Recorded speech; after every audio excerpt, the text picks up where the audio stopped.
자, 안녕하세요. 무수형 카페 여러분. 자, 오늘은 그 2010년도 전공 역사의 기출 부분을 이제 오늘 할 것입니다.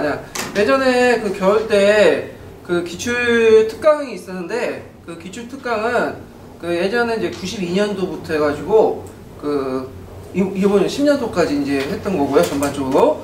자, 이번에 한 것은 그 10년도 그만 해가지고 할 예정이에요. 그래서 예전에 기출 특강 들으신 분들은 그 내용하고 많이 겹치거든요. 그걸 좀 알아주시고요.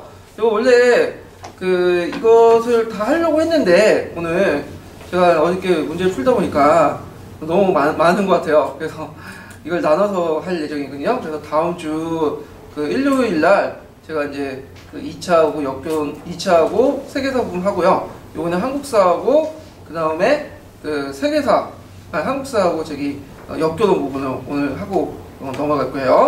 자, 그러면 이제 기출 문제를 한번 전반적으로 보면요.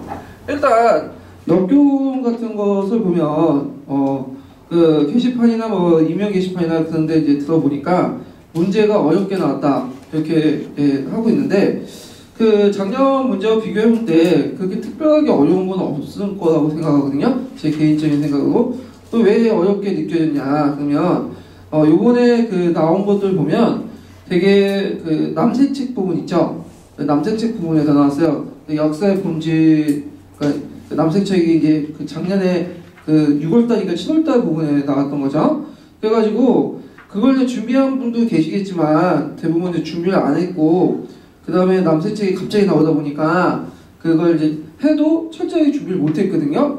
그래서 남색책 부분을 정리를 못 하다 보니까 이게 남색책 부분에서 거의 한 40%나 50% 정도 나왔기 때문에 문제가 어렵게 느껴질 수가 있어요. 근데 남색책 부분을 좀 정리를 해두면 그렇게 역교훈은 그렇게 어려운 문제들이 아니거든요. 예, 그래서 책 때문에 교재 문제 때문에 좀 약간 어렵게 느끼시는 분들이 많은 것 같은데요. 역교훈은 예전에도 지금 나온 것도 보겠지만 되게 나올 만한 데서 나와요. 거의 70~80%는요. 그래서 되게 예측이 가능하거든요. 그래서 이 역교훈은 뼈대만 잘 잡아주면 되게 쉽게 풀릴 수 있고 예측이 가능해요. 그래서 처음에 접근하신 분들은 상당히 이게 어렵게 느껴지지만 공부하다 보면 이게 끝이 보여요. 여기는 이 정도 했으면 됐다라는 끝이 보이거든요. 그래서 오히려 공부하는 데는 부담이 별로 없어요. 이 부분은. 자, 근데 이제 제일 문제가 되는 게 이번에 나온 게 한국사죠. 한국사를 보니까 우리가 알고 있는 기본서에서도 많이 나왔지만 대부분 기본서 밖에 있었던 문제들이 많거든요. 특히 이제 좀 어렵다고 생각하는 문제들 보면 국사편찬위원회에서 발행한 한국사 있죠. 53권짜리인데 그거에서 이제 지문을 많이 따가지고 이렇게 냈어요. 근데 다행히도 이제 낼 때 정답 부분들은 일반 통론에서 좀 냈기 때문에 약간 이제 좀 다행인데 전반적으로 볼 때 이제 고대사 부분이 되게 어렵고요. 이 고대사 부분들은 상당히 어렵게 냈고요. 중세사도 예전에 기출 문제에 나왔던 부분에서 집중적으로 나왔죠. 근데 더 심화돼서 나왔고 근세도 마찬가지죠. 네. 그다음에 상대적으로 좀 쉽게 나온 거는 근현대사 부분이 이제 상대적으로 쉽게 나오는데 근현대사 부분은 그냥 일반적인 통론이라든지 고등학교 교과서 정도만 잘 읽으시면 웬만큼은 풀 수 있을 것 같아요. 근데 문제는 정근대사 부분인데 이 정근대사 부분을 이제 기본서 가지고 공부하기는 우리가 속칭이 기본서라고 공부하기에는 많이 부족한 부분이 많고 그 다음에 요번에 문제 나온 거 보시면 알겠지만 기본서 관점하고 배치되는 곳이 있어요. 근데 그걸 이제 어떻게 해결할 것이냐. 그래서 저는 그걸 이제 할 때 이제 국사편찬위원회에서 나온 한국사에서 색인을 찾아서 기출과 관련된 것들을 한번 찾아서 쭉 보시는 것이 쭉 정리해 두시는 것이 제일 좋을 것 같거든요. 그 다음에 국사 같은 경우에는 한국사 같은 경우에는 앞으로도 되게 어렵게 나온다는 것이 일반적인 추세예요. 왜 그러냐면 9급이나 7급 문제를 한번 풀어보시면 알겠지만 전반적으로 이게 지금 수준이 점점 올라가고 있거든요. 네, 그래서 그 다음에 국사편찬위원회에서 이번 한국사 능력검증 시험 있죠. 한국사 능력검증 시험이 이제 지금 하고 있는데 그 한국사 능력검증 시험 1, 2급 정도, 고급 정도의 수준 문제들보다 지금 나오는 수준이 좀 더 높아요. 그래서 적어도 임용시험에서는, 전공을 대상으로 한 임용시험에서는 일반인들 대상으로 한 문제보다도 더 어렵게 나올 것인 것은 당연한 거고, 그 다음에 내년에 그 경쟁률이 더 올라갈 거라고 생각하고 있거든요. 왜 그러냐면 이번에 이제 교육과정이 개편됐다는 걸 다 아시죠? 그래가지고 그것이 이제 보니까 TO가 확 줄었어요. 예.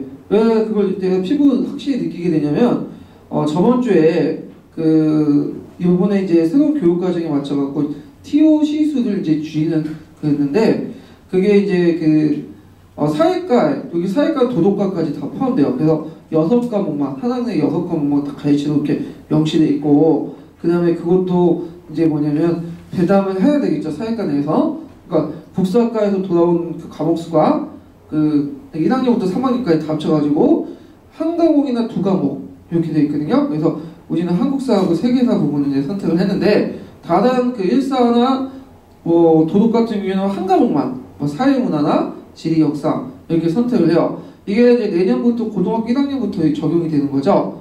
근데 그러다 보니까 이제 1, 2년 후에 이제 점점 그 역사 TO는 당연히 줄겠죠. 수요가 없겠죠, 거의. 예. 그래서 퇴직한 수요도 메꿀 수 있는 수요도 거기서 잠식당하고 그러기 때문에 제 생각에는 내년에는 TO가 진짜 반토막이 날 것 같아요. 예.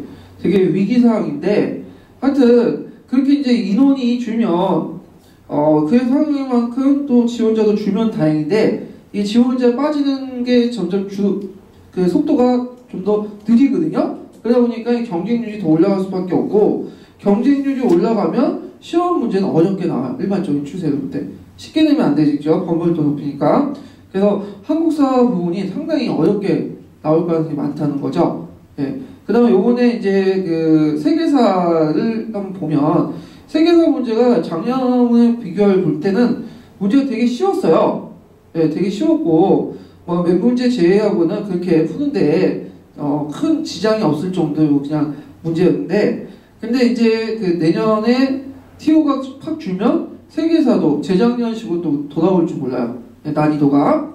그래서 세계사도 전반적인 기본서 충실하게 두시고, 그 다음에 그 여러 가지 책도 좀 봐주시는 게 좋을 것 같고, 그 다음에 이제 한국사 같은 경우에는 그 기본서 외에도 그 여러분들 그 KBS에서 보는 역사 스페셜 있죠? 역사 스페셜 같은 걸 많이 봐두거나, 아니면 그 역사를 찾아서 하는 그 프로그램이 있거든요. 특히 이제 고대사 부분은 그 라디오 프로그램 역사 찾아서 부분에서 거의 대부분 나왔어요. 작년에도 꼬대도 나왔고, 그래서 제가 저기 넷북에다가 담아왔거든요. 그래서 필요하시는 분은 여기 와가지고 그 다운을 받아가지고 보시면 될 것 같고, 저도 그 MP3를 가지고 와서 이제 매일 듣고 있어요. 근데 그 내용이 되게 많아요. 그래서 200회 정도가 돼요. 예, 그게 그 고대사만 해도 그래요. 예, 그래서 그거를 그냥 애우려고 하지 마시고, 어차피 안길 필요 없으니까 자주 들으시면 그 관련된 문제들이 나오면 찍을 수 있다는 거죠. 그 부분을. 그래서 한국사를 공부하실 때 제가 어디를 집중적으로 공부하라고 말하기는 좀 힘들 것 같아요. 요즘에 나온 추세를 보니까. 다만 기출 부분만 좀 더 집중적으로 보고 두두두두 봐야 된다는 거. 그래서 요령을 그러니까 요령을 피워가지고 짧은 시간에 뭔가를 얻으려는 생각을 좀 버리시는 게 좋을 것 같거든요. 그래서 저도 한 7년 동안, 8년 동안 이 강의를 좀 해봤는데, 쭉 임용생들 상대를 해보면, 기출문제 왜 듣냐, 특강 왜 듣냐, 그러니까, 여기에서 나오면 뭐 공부 방향이 잡히고, 거기에서 시험 문제 많이 나오더라, 이렇게 하는데, 말은 맞아요. 왜 기출 보면 방향은 잡히고, 그 부분에서 많이 나오긴 나오는데, 기출만 가지고는 공부해서는 안 된다는 거죠. 그리고 저한테 어떻게 하면 짧은 시간에 빨리 그 공부를 해서 적응 공부를 해갖고 합격할 수 있는 방법이 뭐냐 물어보시는 분 많은데, 그런 것들에 대해서는 저는 답변을 못 해드려요. 네, 그거는 어떻게 뭐라고 할 수는 없어. 그래서 합격자 수기 보면 한 번에 합격하는 사람들이 그 얘기를 좀 많이 쓰거든요. 효율적인 합격 그 공부 방법 해가지고. 그래서 마치 특별한 공부 방법이 있어가지고 합격했냐는 식으로 이제 서술하시는 분들이 많은데, 공부에는 왕도가 없죠. 그리고 공부하는 방법은 자기가 마련해서 공부하는 거지, 뭐 어떤 사람이 공부 방법이 그게 뭐 효율적이다 이렇게 말할 수도 없는 거고, 그리고 한 번에 합격한 것이 물론 그 사람이 실력이라는 게 있겠죠. 예. 근데 실력도 있겠지만 이게 임용에서는 제 이런 말해서 좀 그런데 운이 많이 작용되거든요. 그래서 운이 없으신 분들은 아무리 실력이 뛰어나도 매번 떨어져요. 그리고 이 시험 자체가 뭐 많은 지식을 요구하는 것도 아니에요 또. 예. 오히려 많이 하면 알수록 이게 뭐냐면 그 찍는데 되게 불편하죠. 예. 여러 가지 생각을 하다 보니까 오히려 그 단순 명쾌하고 딱 지정된 것만 정확히 암기를 해두시고 그런 것이 제일 중요한 건데 그러다 보니까 이제 그 일단 많이 알아야 되기도 다박한 것도 이제 중요하지만 다박 함께 동시에 관점을 명확히 하고 이게 초점도 맞추는 것도 중요하거든요. 예. 그렇기 때문에 여기 뭐 이 기출을 통해서 어떤 관점을 익히고 초점을 맞추는 데는 좀 중요할 수도 있지만 뭐 이거 하나 가지고 뭔가 다 이루겠다는 생각은 버리시고 특별하게 어떤 사람이 공부 방법이 유용하다는 생각도 버리셔야 돼요. 그리고 또 학원에서는 마치 자기가 강의 들으면 그 모든 걸 다 해준 것처럼 이렇게 말씀하시는 분이 있는데 그건 다 구라예요. 네, 그건 상업적인 얘기들이고 저도 그걸 들어봐서 알아요. 학원 강의들. 저도 그 직접적인 실명을 좀 거론하기 좀 그렇지만 그 유명하신 분 있죠. 그 되게 인지하시고 유머도 잘하시는 분 있는데 저도 뭣도 모를 때는 그분 강의를 들었어요. 그래서 그분이 항상 말씀하시기를 임용시험 문제 쉽다. 나만 잘 따라와라. 그러면 합격을 시켜주겠다. 그래서 저도 잘 모르는 상태에서 그분 강의만 쫓다가 완전 그 첫 번째 시험은 망쳤어요. 그래가지고 안 되겠다 해가지고 저 혼자 공부를 해갖고 두 번째는 좀 높은 성적을 받고 1차 합격했거든요. 2차에는 떨어졌지만 그때. 그래가지고 어떤 특정 또 학원 강사에 의존한다는 것도 되게 멍청한 짓 같아요. 그래서 합격자 수기 보시면 마치 그 강사가 뭐 한 것처럼 이렇게 얘기를 한 것도 있는데 그거는 학원에서 약간 그런 것도 있고 좀 말도 뒷사정 말하기 좀 힘들겠지만 그 다음에 일단 그 강사가 요즘 그 임용체제가 독점체제죠. 그러다 보니까 그 강사들의 어떤 그 영향력이 있으니까 저처럼 한두 번 다 들어요.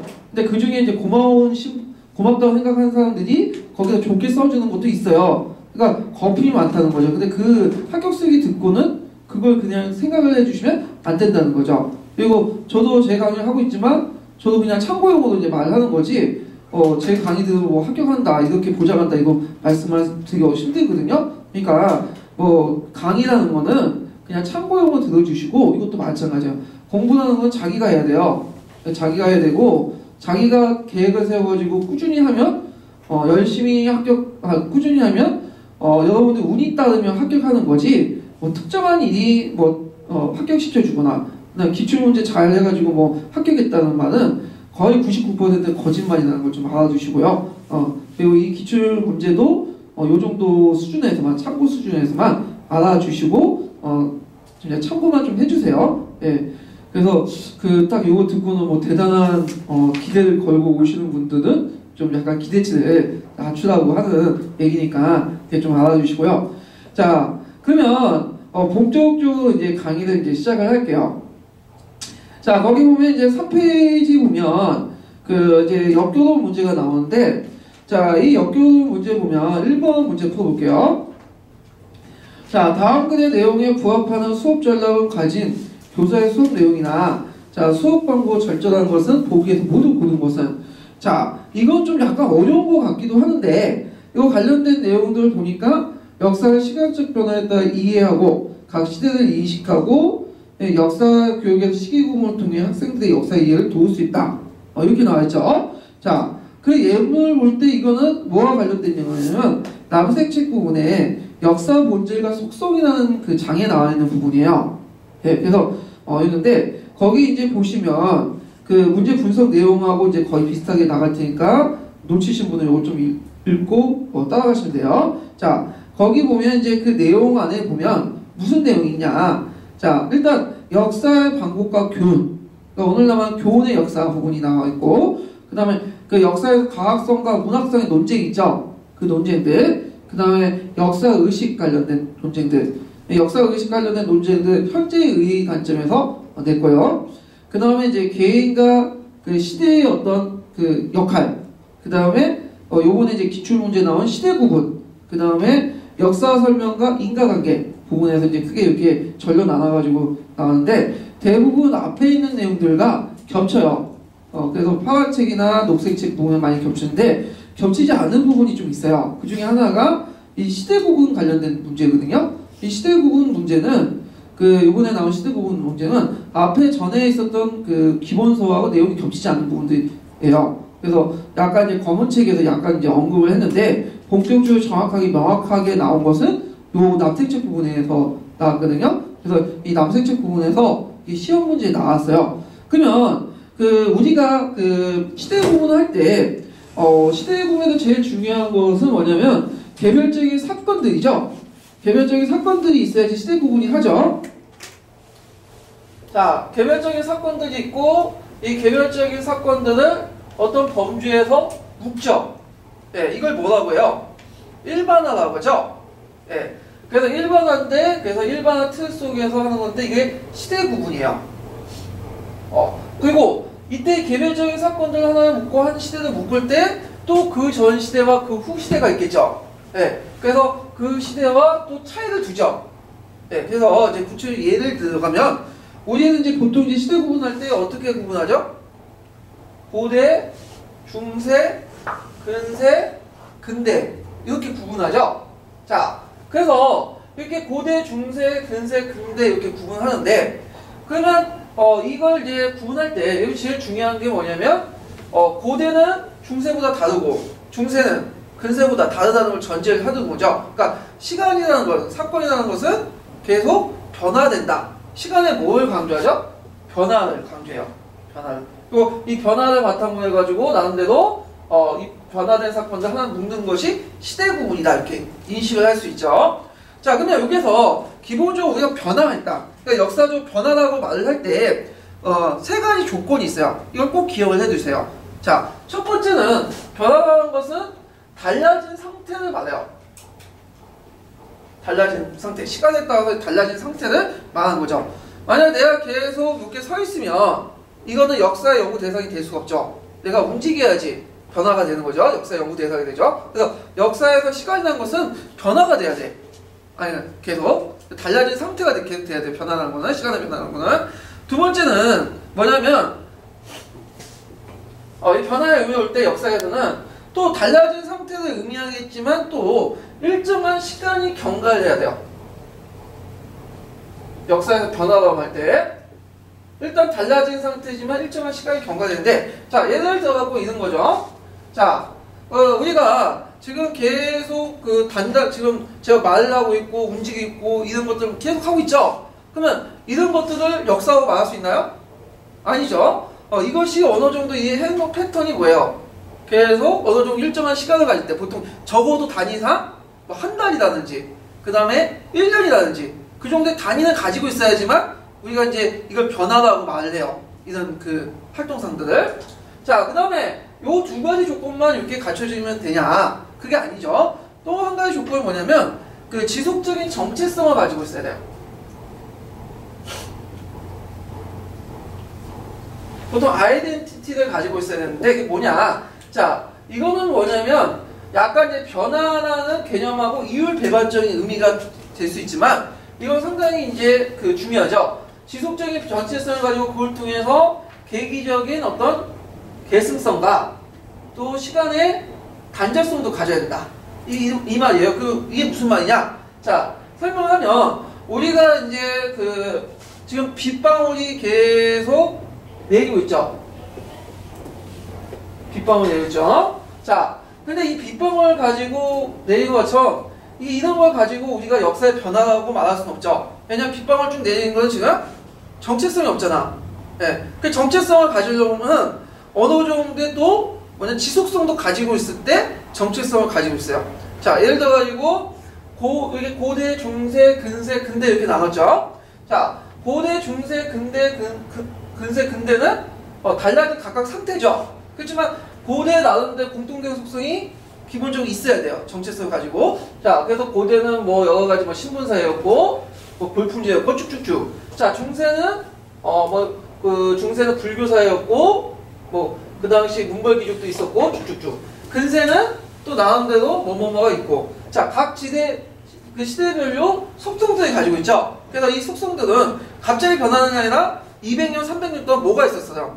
나름대로 고정된 정체성을 가지고 있었죠. 지속적인 정체성을 가지고 있었죠. 자, 이런 지속적인 정체성을 갖고 있음으로써 당연히 어떻게 되냐면 앞시대와 뒷시대가 단절되죠. 단절되죠. 자, 그렇지만 그 안에 지속적인 정체성을 가지고 있으면서도 또 그 안에서도 조그만 서서히 변화가 일어나야 돼. 그래서 이런 양적인 변화들이 누적돼서 어떤 계기성을 통해서 질적인 전환으로 넘어가죠. 그래서 고대에서 기본적으로 신분제 사회지만 그 안에서도 나름대로 변화가 누적돼가지고 어떤 계기를 털어나와가지고 뭘로 넘어가는 거죠? 중세로 넘어가요. 그래서 그 변화, 역사의 변화라는 거는 달라진 상태 있어야 되고 기본적으로 일정한 달라진 상태도 일정한 기간이 있어야 된다는 거. 기간이 적어도 1년 단위는 있어야 되고 그 다음에 또 변화만 있을 뿐만 아니라 변화에 모순되어 있는 뭐가 있어야 된다? 정체성, 지속성도 가지고 있어야지만 이걸 역사적 변화라고 말할 수 있다. 그리고 이것은 계기적인 개수성과 단절성과 또 연결된다. 그리고 이런 변화들을 일반화시킨 것이 뭐다? 시대 구분이다. 이렇게 이제 요약을 할 수 있죠. 자, 그래서 이렇게 아주 복잡한 내용들로 구성이 되어 있어요. 자, 그러면 이거에 대해서 이제 관련된 문제를 한번 풀어보죠. 자, 이 시대 구분에서 이제 김교사는 역사에서 설명의 일반화가 필요하므로 역사의 개별적인 사실들을 시대에 따라 일정한 범주로 분류할 수 있다. 자, 이것을 이제 시대 구분의 뭐죠? 일반화죠. 일반화. 그래서 맞고 그걸 통해서 뭘 가능하죠? 체계적인 이해를 가능하다는 거. 그래서 개별적인 역사적 사실들을 우리가 다 암기하면 그 개별적인 사실에 대해서는 알 수는 있지만 뭘 알 수 없어요. 그 개별적인 사건들이 어디에 위치해 있고 그것이 시대적인 어떤 흐름 속에서 어디에 그 의미를 두고 있는가 이런 걸 잘 모르죠. 자, 이걸 이제 극복할 수 있는 방법이 있는 거고. 자, 두 번째는 그 역사적 시간의 본질적 특성은 지속과 변화이므로 아까 변화 안에 뭐가 내포됐다고 했죠? 지속성. 예, 변화도 있어야겠지만 지속도 있어야지만 이게 역사적 변화라고 했죠. 그걸 통해서 뭐가 생긴다고 했어요? 계기적 계승성하고 단절성. 이거 동시에 이제 내포된 있고. 그래서 이제 이거요. 자, 그 다음에 뒤은을 보면 그 과거의 어느 부분이 그 내용이 현재적일 수도 있고 현재 어느 부분이 어떤 의미로서 과거의 모습이 있음을 강조한다. 자, 이것은 무슨 말일까요? 이것은 교훈으로서의 역사 그리고 현재주의적 인 역사인식이에요. 교훈으로서의 역사, 현재적인 역사인식. 자, 이 말을 잘 음미를 해보세요. 그 역교론이 어렵다고 하는 분들은 뭐냐면 추상적인 사고 잘 못하시는 분들이 되게 많아요. 이걸 추상적인 말을 구체적으로 풀어서 이해를 하셔야지 금방 이해가 돼요. 자, 여기서 보면 과거 어느 부분이 그 내용이 현재적일 수 있고 현재 어느 부분이 어떤 의미에서 과거의 모습이 있다는 것은 역사를 과거 그 자체로서 보는 것이 아니라 뭘까요? 자신의 입장에 따라서 보는 거예요. 현재적 가치에 따라서 현재적 의미를 두면서 보는 거죠. 자, 예를 들어 가지고 내가 지금 일제시대 때 독립운동을 하고 있다 이렇게 가정을 해요. 자, 그 다음에 이제 그때 그 식민사관을 이제 막 널리 확산돼서 우리 민족이 막 열등감에 빠져있고 그런 상태다. 내가 독립운동을 하고 역사가로서 그럼 이 상태에서 어떻게 극복할 것인가? 과거에서 당연히 질문을 던지겠죠. 그 질문을 통해서 답변을 얻겠죠. 그래가지고 그 답변 속에서 나는 이에 맞춰서 역사를 써야 되겠다. 그래서 식민사관을 통해서 우리 민족의 혼이 갉아먹었다고 생각하는 그 당시 민족주의 사학자들은 뭘 강조하겠어요? 과거에 그런 것들을 우리 민족의 혼을 찾아가지고 제시해 주겠죠. 그래서 난가 사상이라든지 혼, 그다음 이런 개념들 제시를 해요. 자, 이런 것도 철저히 현재주의에 입각한 거죠. 그리고 우리가 말하고 있는 이제 한국사관이라든지 동북공정 그 내용도 지금의 입장에 따라서 뭐예요? 그 과거의 역사를 짜집기하고 그에 맞춰 해석하는 그런 거죠. 그래서 이 디귿은 역사주의에 반대한 현재주의적 관점 이렇게 이제 이해를 해주시면 돼요. 자, 현재주의는 자기 입장에서 역사 치사 선택하지만 반대 역사주의는 뭘까요? 개별적인 사건에 어떤 그 고유성이 있다고 생각하고 어떤 보편적인 법칙을 적용하는 게 아니라 그 개별적인 사건들이 어떻게 흘러되고 생성하고 전개되고 오늘날 왔는지 그걸 밝히는 거죠. 그러니까 역사주의라는 것은 현재를 강조하는 게 아니라 어디를 강조해요? 과거를 강조하죠. 그래서 역사주의와 연관되는 그것은 뭘까요? 우리가 유명한 다한케 문헌사학이죠. 이런 것들을 좀 기억을 해두시고요. 자, 그 다음에 니은을 보면 역사의 발전 단선적이 아니면 이해하고 그 비이성적이고 불합리하고 우열적인 것이 역사에 미친 영향을 알도록 강조한다. 자, 이거는 이제 그 남스의 책에 있는 역사의 본질과 속성 중에 역사의 과학성과 대비해서 역사의 문학성을 강조하는 부분인데, 자, 근데 역사학의 특징 중에 하나가 뭘까요? 계몽사학의 특징이 뭐죠? 역사라는 것은 어떤 단계에 따라서 일정하게 진행되어 있고, 우리가 인간의 이성을 가지고 있고, 이성을 통해서 그 단계의 위치에 따라서 앞에 있는 불합리점을 개선하면 역사를 뭐한다? 진보한다. 이런 것들을 이제 깔고 뭐 유물사관이라든지 각종 뭐 사관들이 등장했어요. 근데 그 이제 1, 2차 세계대전 끝난 후에 이제 유럽에서 포스트 모더니즘이 이제 등장했죠. 그러니까 이제 인간은 이성적인 존재가 아니고 오히려 감정이 좌우다고, 그리고 그러다 보니까 역사의 발전 또한 어떻게 됐어요? 이렇게 단선적이고 일질성적으로 이렇게 발전된 것이 아니라 되게 복잡하고 우연히 요소가 더 개입됐고, 그렇기 때문에 역사가 과학이 아니라 어느 걸 더 강한 문학적 요소가 강하다. 그냥 포스트 모더니즘의 영향이 있는 거죠. 그래서 이제 우리 역사에서 이제 신문화사라든지 그 다음에 이제 내러티브를 강조한다든지 그 다음에 텍스트론 같은 것들은 요게 연결돼서 보시면 되고요. 자, 미은을 보면 고대, 중세, 근대의 삼문법은 단순히 왕조의 변화를 기준으로 하기보다는 정치, 경제, 사회, 문화적 사실을 기초화해 한다는 것을 설명한다. 자, 맞죠? 고대, 중세, 근대의 삼문법이 언제부터 등장을 했죠? 이것도 유럽에서 먼저 나왔죠? 이거는 르네상스에서 나왔죠? 르네상스 시대 때. 자, 르네상스 시대 때 사람들이 자신이 살고 있는 시대를 어떤 시대라고 했어요? 근대라고 했죠? 근대인. 그래서 그 전에 있었던 시대들, 중세를 했고, 그 중세 암흑의 시대로 이제 묘사하고, 근대는 여명의 시대로 묘사함으로써 이게 나온 개념들인데, 나중에 이제 고대, 중세, 근대에다가 또 이제 후대학자들이 근세라는 개념이나 현대라는 개념으로 사용하고 있고, 그 내용의 의미는 다를지 몰라도 이런 3분법이나 4분법, 5분법 등이 오직 시대에 계속 쓰이고 있는데, 자, 그때 이제 지금 쓰고 있는 그 고대, 중세, 근대 3분법은 기준을 어디로 잡냐 하면 왕조적 변화보다는 뭘로 잡죠? 정치, 사회, 경제적, 문화적인 어떤 총체적인 변화상에다가 잡죠. 다만 우리나라 같은 경우는 좀 예해요. 왜냐면 우리나라는 그 고대는 되게 삼국시대, 통일시대고, 그 다음에 중세는 어떤 시대일까요? 고려시대죠. 그 다음에 근세는 조선시대죠. 그래서 왕조의 변화에 따라서 이렇게 시기구분을 하죠. 근데 다른 나라는 그렇게 시기구분을 안 해요. 그럼 왜 우리나라에서 그렇게 하냐? 물론 사회문화적인 연구 성과가 누적되지 않아서 그런 것도 있겠지만, 기본적으로 뭐냐면 우리의 그 왕조들은 몇 년을 존재했냐면 500년을 존재했어요. 고려 왕조 500년, 조선 왕조 500년. 근데 일본이나 중국이나 다른 나라는 그렇게 길게 존재하는 왕조가 없어요. 되게 중국의 왕조들은 몇 년을 존재했냐면 길어봤자 300년, 보통 200년 하고 이제 하거든요. 그러니까 500년 정도의 시간이 이게 변화됐다는 거는 단순히 정치적 변화도 표면적으로 보이겠지만 그 안에 뭐가 있죠? 사회 경제적인 변화도 같이 수반이 되죠. 그렇기 때문에 이게 편의상 이렇게 왕조 구분하고 시대 구분을 일치시키는 게 있지만, 되게 보면 이제 그 시대 구분할 때 왕조적 변화보다는 정치, 사회, 경제적, 문화적 변화를 바탕으로 구분한다는 거, 이거 좀 기억을 해두시고요. 그래서 답은 4번이죠. 네, 기억, 니은, 미음. 자, 이 부분이고 좀 기억을 해두시면 될 것 같아요. 자, 그러면 문제 2번을 넘어갈게요. 자, 2번은 이제 다음 글을 제시된 역사적 내러티브에 대해서 설명 오는 것을 보기에서 모두 고른 것은, 자, 역사적 내러티브는 시험 문제 꼭 나와요.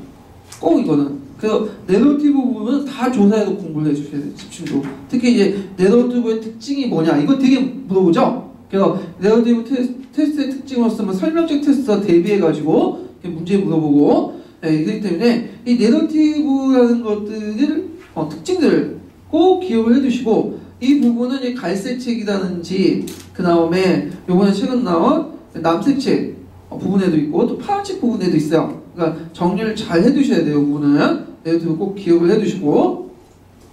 자, 여기 보면 역사교육의 관점에서 네거티브는 역사 서술과 인식 도구로서 그 유용성이 부각되었다. 특히 밍크와 화이트가 강조한 역사 네거티브의 개념이 주목받았고 이 개념은 역사 교재의 개발에 큰 영향을 미쳤다. 자, 밍크와 화이트는 역사학자가 아니죠. 이 사람은. 이건 이 사람 문학 비평가예요. 영미 계통의 문학 비평가인데 그때 이제 그 역사적 서술 방식을 연구하면서 역사적 네러티브는 문학적 네러티브다.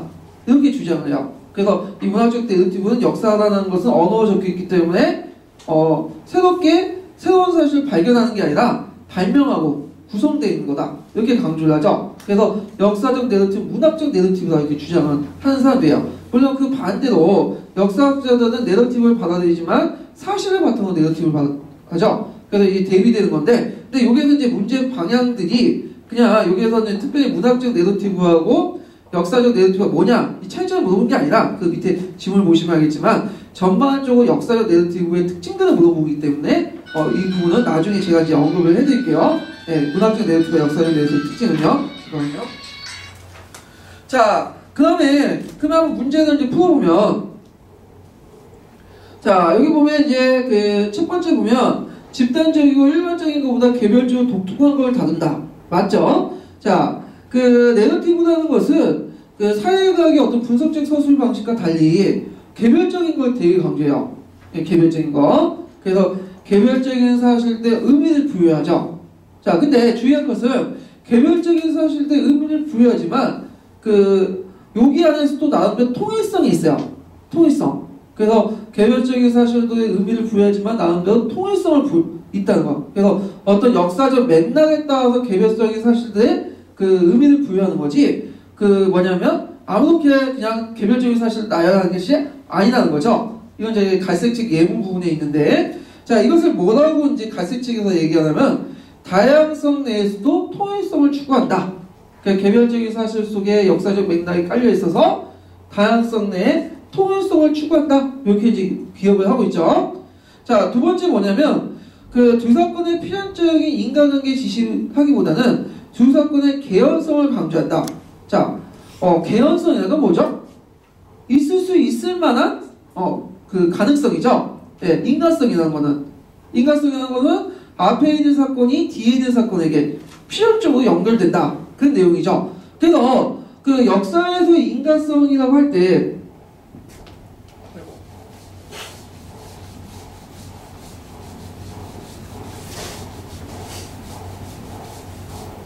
자, 역사에서는 인간성을 부정해요, 안 해요?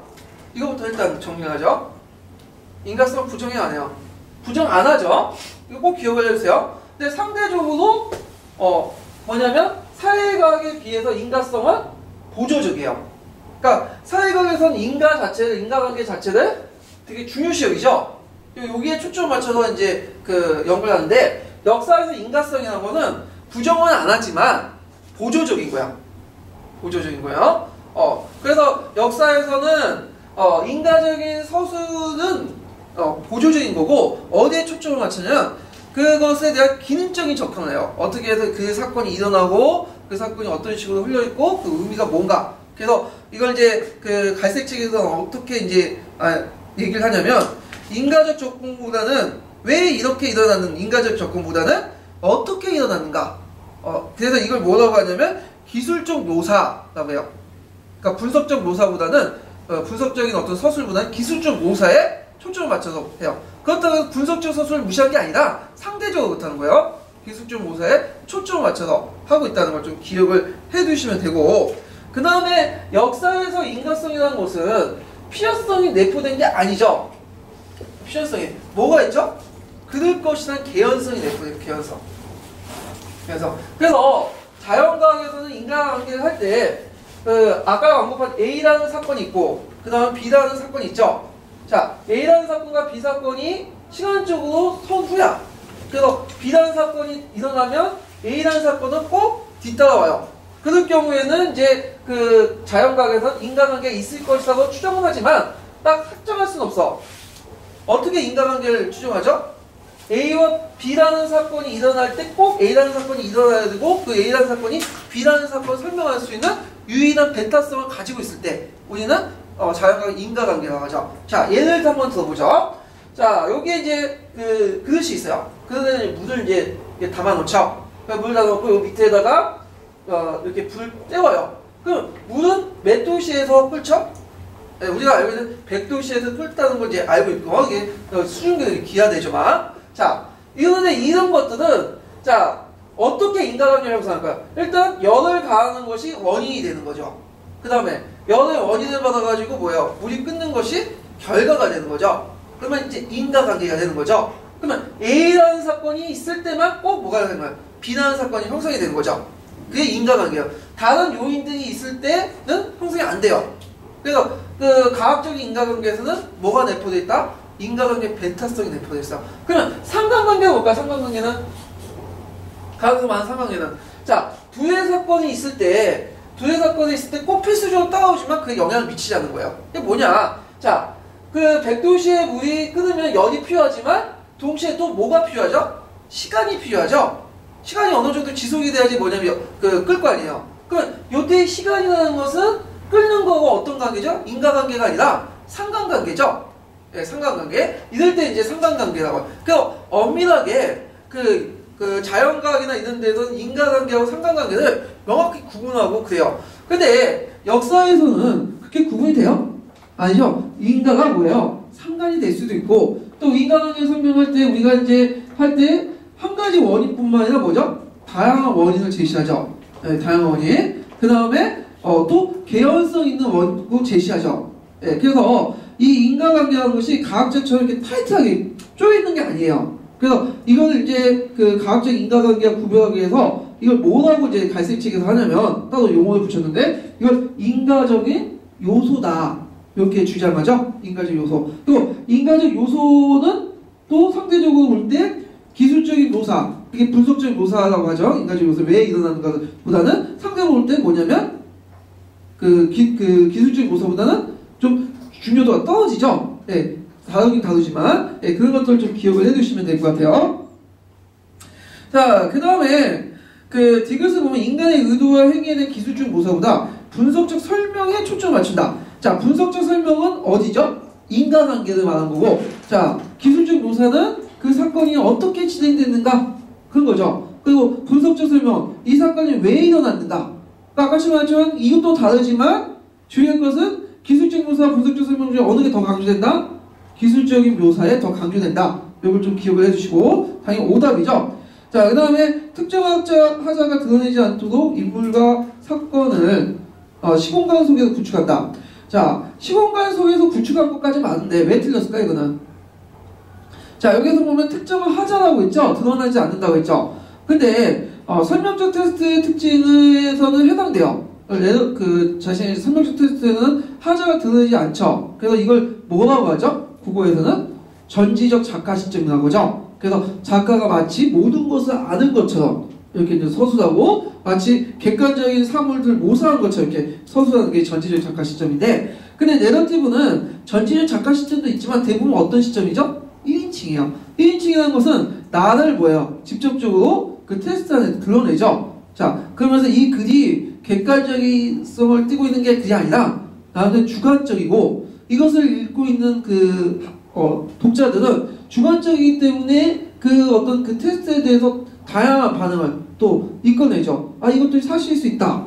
아니면 이거 틀렸다. 내 생각은 이렇다. 이런 식의 하는 것이 내러티브 테스트의 특징이에요. 물론 이제 자의적 진실성의 부가 좀 이렇게 오히려 역효과가 있긴 있지만 대부분 그런 특징을 가지고 있어요. 자, 그 다음에 미은은 역사적 사실들은 중립적 용기가 아니라 특정한 이데올로기로서 정치적 함의를 갖는다. 자, 이것은 이제 화이트가 한 말이죠. 화이트가 한 말인데, 자, 역사 서술이라는 것은 언어로 적혀있죠. 언어로. 자, 언어로 서술되어 있기 때문에 그 언어 자체가 뭐예요? 되게 주관적인 의미를 가지고 있고 그 안에는 어떤 이데올리스트의 의미가 내포되어 있죠. 그러다 보니까 거기에 적혀져 있는 언어로 적혀 있는 역사적 사실들 자체는 어떤 역사적 사실을 그대로 묘사한 게 아니라 특정 이데올로기나 정치적 함의에 의해서 창작됐다. 이렇게 주장하는 게 이 하이트의 말이죠. 자, 그래서 이것도 맞죠. 그래서 미은이죠. 그래서 기은, 이은, 미은. 이거예요. 그래서 요거는 이제 아까 전에 언급했지만 역사적 내러티브의 특징들을 설명제 테스트와 뭐냐면 비교를 해가지고 보는 거고, 거꾸로 그 기은, 이은, 미은을 거꾸로 하면 뭐가 될까요? 이거는 또 설명적 테스트의 특징이에요. 네, 설명적 테스트의 특징. 자, 그래서 이 기은, 이은, 미은을 거꾸로 생각을 하면 이 설명적 테스트의 특징이에요. 네. 자, 그래서 설명적 테스트나 역사적 내러티브가 뭐가 다른 것인가 꼭 기억을 해주시고, 제가 나중에 이제 7월달인가 8월달에 그 역교론 본강이 있을 거거든요. 그때 제가 또 도표를 가지고 좀 설명을 더 해드릴게요. 자, 그 다음에 이제 쭉 넘어가서 저희 그 7페이지에 오타가 좀 많거든요. 그래서 나중에 그 오타 좀 한번 적어 놓을 테니까 꼭 확인해 보시고요. 자, 9페이지 잠깐 보세요. 그러면 그 아까 이제 언급한 건 역사적 내러티브하고 이제 설명적 내러티브에 대한 특징들을 설명했죠, 비교를. 그러면 또 시험 문제 나올 수 있는 게 뭐냐면 문학적 내러티브하고 역사적 내러티브의 차이를 물어볼 수 있어요. 그러니까 역사적 내러티브 안에 또 문학적 내러티브와 역사적 내러티브 이렇게 나눌 수 있는데, 자, 여기서 이제 문학적 내러티브의 전반적인 말들은 뭐냐면 역사라는 것은 언어로 적혀있기 때문에 그 역사라는 것은 특정한 사실을 발견하는 것이 아니라 구성됐고 창작됐다 이렇게 주장한 거죠. 자, 그래서 이제 이 문학적 내러티브를 주장했던 사람들은 아까 지금 하이트나 밍크 같은 그런 사람들이고, 자, 역사적 내러티브는 그 내러티브적 요소들을 받아들이긴 하지만 또 언어가 나름대로 주관성을 내포하고 있긴 있지만 나름대로 그 언어 안에서 또 객관성이 있고, 그리고 그 안에서 또 역사적 사실을 끄집어낼 수 있다.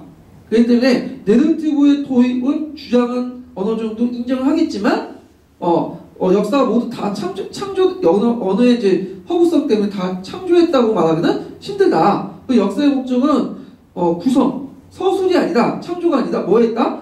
역사를 발견했다. 요게 의미를 두고 있는 것이 역사적 내러티브의 특징이죠. 예. 그래서 문학적 내러티브와 역사적 내러티브 한번 참고해서 이제 보시면 좀 될 것 같고요. 자, 그 다음에 뒤에 넘어가서 또 보는 게 뭐냐면 이제 드레이크라는 그 사람이 나와요. 드레이크. 자, 이 드레이크가 역사가의 생각 습관이라는 걸 이제 반영해 갖고 나온 그 있는데, 이걸 이제 역사가의 생각 습관을 이제 보기 전에 그 역사가의 생각 습관이 무엇인가라는 걸 좀 봐야 되겠죠. 자, 역사가의 생각 습관은 뭐냐면 예전에 역사 교육에서 제일 논했던, 역사학에서 논했던 것이 뭐냐면 그 역사적인 사고는 무엇인가라는 질문이야. 그러니까 역사적 사고는 본질적으로 무엇인가. 자, 근데 역사적 사고는 본질적으로 무엇인가는 너무 답이 없는 뭐랄까 형이삭적인 거나 좀 약간 그 추상적인 얘기들이죠. 그러니까 실질적으로 이걸 논하는데 도움이 안 돼, 역사 교육에. 그래서 역사가의 어떤 사고는 무엇인가, 역사적 사고는 무엇인가를 논하는 것보다는 오히려 문제의 그 질문의 하나를 바꿔서 역사적 사고는 어떻게 사고하고 있는가. 그래서 역사가의 어떤 사고 과정들을 보는 거예요. 본질을 보는 게 아니라 과정들을 보자. 그래서 역사가가 어떤 식으로 사고를 하는지 이걸 이 과정을 보고 이것을 생각의 습관이라고 이름을 붙였죠. 그래서 역사의 지식, 역사의 관점, 어떤 문맥과 역사적 해석의 의미를 어떻게 역사가들이 어떤 과정을 통해서 어떤 분류해서 두고 있는가. 자, 이런 것들을 논하는 것이 역사가의 생각 습관이에요. 자, 역사가의 생각 습관은 그 드레이크만 얘기한 게 아니에요. 그 책을 보시면 알겠지만 이것도 남새 책에 있는 내용이지만 그 미국 역사교육의 원리에도 이제 그 제시했고, 그래서 이제 미국의 어떤 역사학회도 제시했고, 또 와인버그라는 사람도 제시를 했어요. 그래서 이제 드레이크는 그 와인버그의 생각하기 기법 중에 출처학인가 학증 부분을 좀 확대시켰어. 그래서 우리가 여러분들 이제 알고 있듯이 사여 분석 부분에서 발견법 아시죠? 네, 발견법 네 가지가 있죠. 그래서 이제 출처학인, 학증, 맥락학, 그다음 이런 등등. 자, 이거 네 가지를 만들고 거기 확장돼서 또 역사가 사고 습관도 또 네 가지를 분류했어요. 그래서 갈색 책에 있는 그 드레이크의 발견법하고 여기 그 남색 책에 나와 있는 드레이크의 발견법이 이런 맥락에서 형성된 건데, 물론 내용적인 어떤 정의 측면에서는 약간 비슷한 것도 있지만 그 논하는 게 다른 거죠. 그 남색책에 나와 있는 것은 발견판 뭘 논하는 거예요?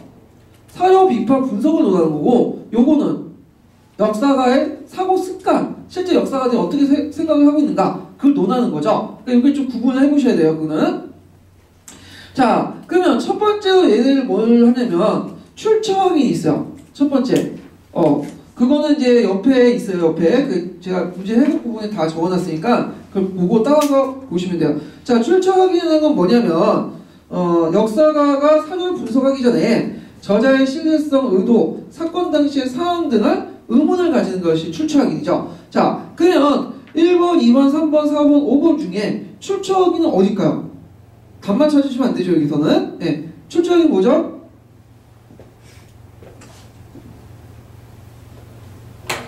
자, 5번이죠? 5번. 철수가 나오는 거죠, 철수가. 자, 볼까요? 두 자료를 분석하기 전에 두 저자의 저술 의도와 당시 상황에 대해 의문을 갖는 것. 그러니까 이것은 저자의 신뢰성과 의도 등을 살펴보는 거죠. 출처 확인이에요. 예. 그래서 있는데, 자, 이건 사료 비판 출처 확인과 의미가 겹치죠. 의미가 겹치죠. 자, 예를 들어서 우리가 1번 서기를 봤다. 왜 1번 서기? 자, 1번 서기는 고대사에서 중요한 사료예요. 왜 중요하냐면, 우리나라 삼국사기 같은 경우는 백제와 가야나 그런 것들 사료가 별로 없죠? 근데 그걸 이제 메꿔줄 수 있는 것이 1번 서기인데, 1번 서기를 그대로 봐야 될까요? 아니죠? 1번 서기가 쓰여진 의도, 청왕 중심의 어떤 국가가 확립, 이거 거기 왜곡이 많죠? 그것을 이제 다 빼고 봐야겠죠? 그래서 이제 역사학자들은 1번 서기를 뭐라고 하냐면 보고라고 하거든요. 보고? 보고가 뭐죠? 보고 드셔보셨어요? 보고 되게 맛있죠? 네, 맛있는데 문제가 뭐냐면 지금 보고 먹으면 안 되겠죠? 지금 산란기이기 때문에 독을 확 붓고 있어요. 그래갖고 일단은 보고를 먹으려면 뭐 해야 돼요? 독을 잘 빼야 되겠죠? 그래서 독을 잘 빼야지만 먹을 수 있는 거예요, 이거는. 마찬가지 1번 서기도 거기 왜곡된 그 간첩들 다 빼면 보고처럼 말랑말랑한 고기가 나온다는 거죠. 예. 그래서 이렇게 출처 확인을 해볼 수 있고, 자, 그 다음 두 번째는 뭘까요? 두 번째. 자, 몇 개의 문서들로부터 얻은 정보를 비교해 문서의 신뢰성을 확보하는 거. 이건 확증이죠. 자, 이거는 나중에 이제 그 역교론에서 얘기하겠지만, 이걸 교차 분석이라고요. 일명. 자, 확증은 어디에 속할까요? 확증, 이거 한번 찾아보세요. 지문에서.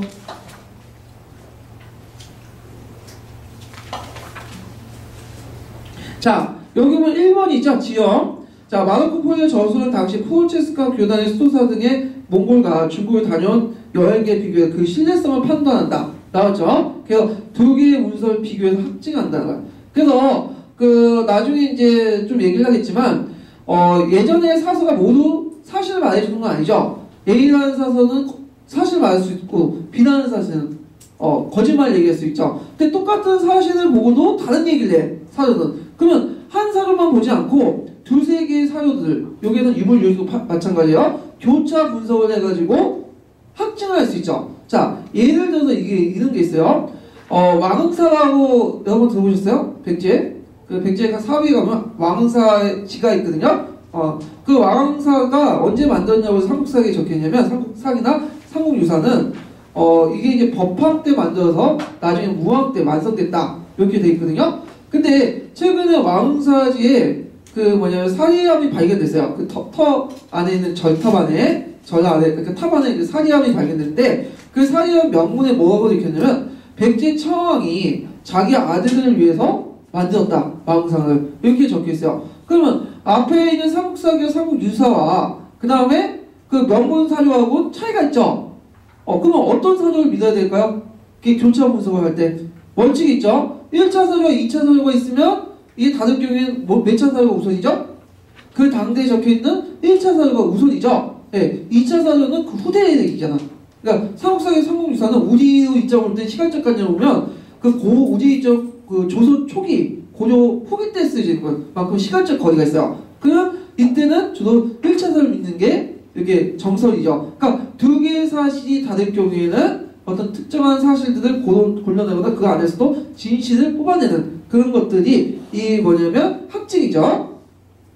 자, 세 번째를 보면 동시대 지역, 국가 간의 맥락 속에서 검토하는 것을 맥락화하죠. 자, 이 맥락화 한번 찾아보세요. 이 맥락화는 유추의 방법을 많이 사용을 하고 있거든요. 자, 4번이 속하죠. 4번.